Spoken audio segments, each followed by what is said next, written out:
katika hiki kijiji sijawahi kuona mwanamke mzuri kama wewe.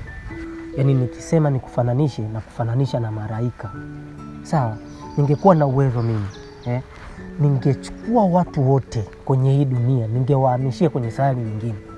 Yaani kwenye hii dunia tungebaki watu wawili, mimi na wewe. Na kiukweli, niwe mume, uwe mke. Stop. Kadi 3 kwanza. Hivi we kaka, mbona king'ang'anizi? Kwa katika mji wote, umeona mimi tu peke yangu Zaki hapa. Maana mvumilia shida mwenzio. Hapo nyingi kuangalia na vijisikia vibaya. Kama vile sijakula mchana, nasikia chefu. Alafu mbona unanisumbua? Mimi ngombe sikutaki unielewi. Hivi unajua hata sikupendi. Yaani hata ninapokuona sikupendi, ngono unanionaga hivi natukia papa. Ukiniona ngono unanibadilishaga njia. Sikupendi, sikutaki, si nakuonaje yani? Eti kaka. Taifa. We nani? Nimekataliwa tena.